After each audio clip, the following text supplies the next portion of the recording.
कभी आपने सोचा है हमें जीवा के साथ साथ कान क्यों मिले?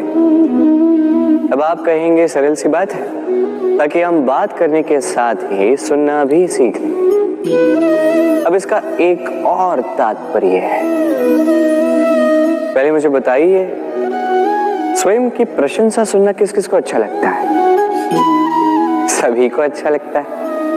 अब यही है सा, यदि इन कानों से आप स्वयं की प्रशंसा सुनना चाहते हैं तो सर्वप्रथम इस जीवा से दूसरों की प्रशंसा करना सीखें। अब प्रशंसा के विषय में एक अत्यंत महत्वपूर्ण बात आपको बता देता हूं।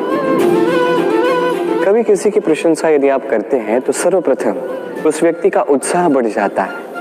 तत्पश्चात स्वयं यदि झांक कर देखें तो इस मन में भी संतोष और प्रसन्नता आ जाती है।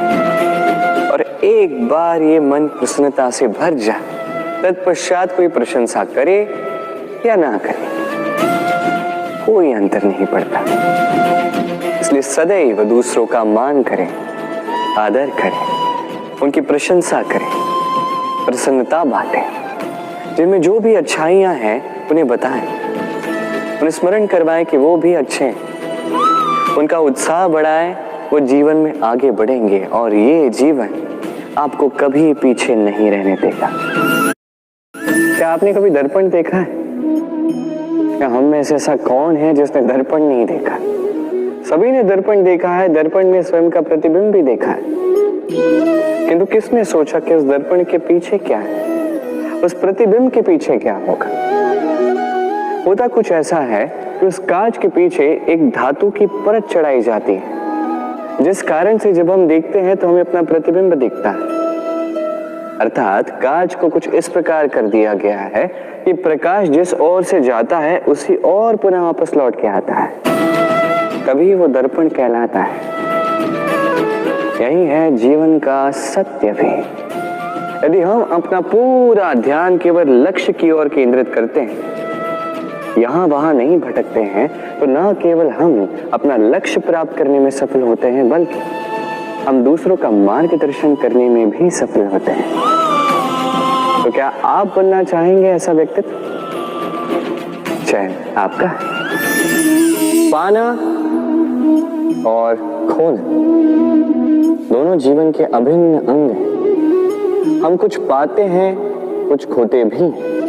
कुछ स्वप्न साकार होते हैं, कुछ लक्ष्य अधूरे भी छूट जाते हैं। जीवन में ये होता ही है, हर एक के जीवन में होता है।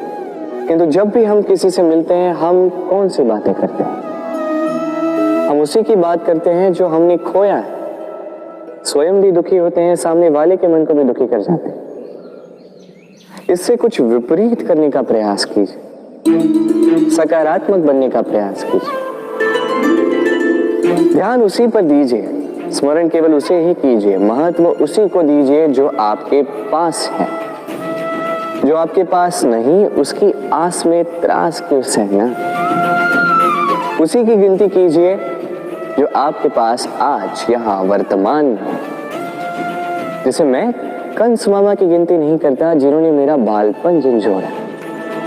मैं गिनती करता हूँ यशोदा मैया की, मेरे बलराम दाऊ की, मेरी राधे की, जिन्होंने मेरा जीवन संजोया। सोच, ये सोच सच बनकर सामने आती है, ये कठोर सत्य है। क्योंकि सोच ही वो बीज है जो सत्य रूपी पौधे को जन्म देता है, उसे विकसित करता है। अब सोचिए, यदि ये बीज ये अकड़े का हुआ तो ये छाया नहीं, ये केवल कांटे देगा। वही यदि ये बीज बरगद का होगा तो वो एक ऐसे वृक्ष में विकसित होगा जो अनेक वर्षों तक अनेक पीढ़ियों को छाया देगा, पंछियों को घर देगा। उसी प्रकार ये सोच, यदि ये सोच छोटी सोच हुई तो आपको शंकाएं ही देगी। यदि ये सोच बड़ी हुई तो आपको समाधान देगी। तो सोच समझकर अपनी ये सोच चुनिए। ये सोच आपको शंका भी दे सकती है, समाधान भी दे सकती है। क्या चुनेंगे आप, शंका या समाधान? छोटी सोच या बड़ी सोच? चयन आपका है। जीवन और मृत्यु दोनों जीवन के दो अटल सत्य। जिसने जन्म लिया है उसे मृत्यु प्राप्त होनी है, यही नियति। अब एक बात है, मृत्यु सभी को आती है,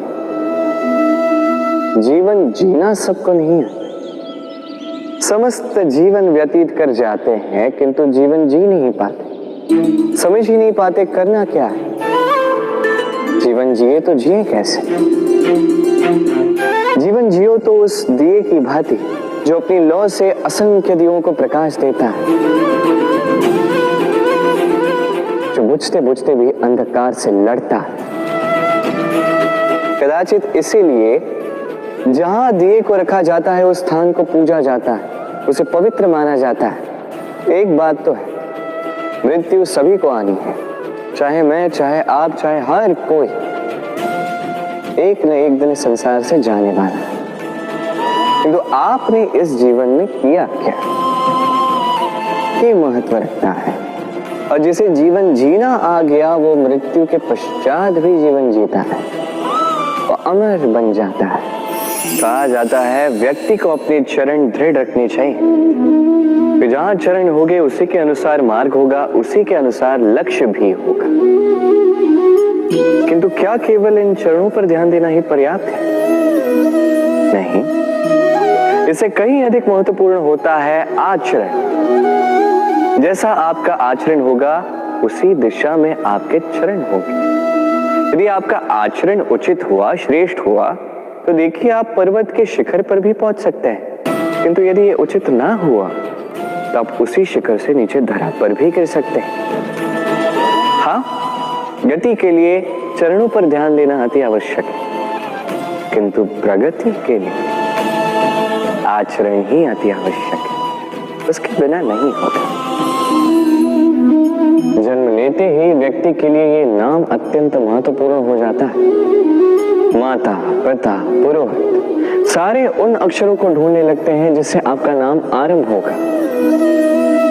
किंतु क्या केवल नाम और राशि के एक हो जाने से सब कुछ ठीक हो जाता है? कदापि नहीं, क्योंकि आपके कर्म ये महत्वपूर्ण होते हैं, अन्य कुछ भी नहीं। देखिए, नियति भी आपके कर्मों के अनुसार ही आपका भविष्य नियत करती है। यदि आपको उदाहरण दूं, सोचिए, एक है राम और एक है रावण।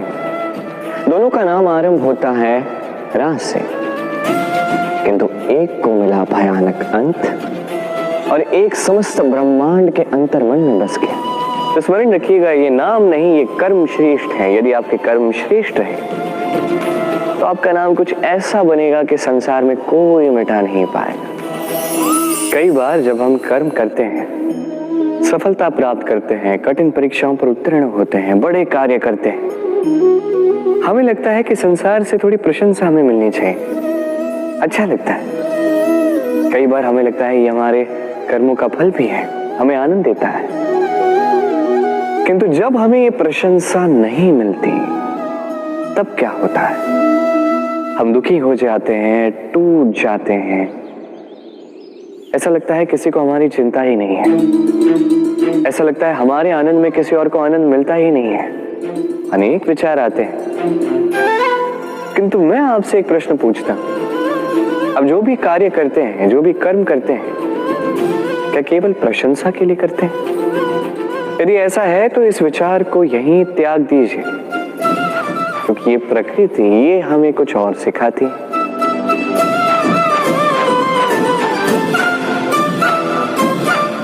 इस पुष्प को देख लीजिए,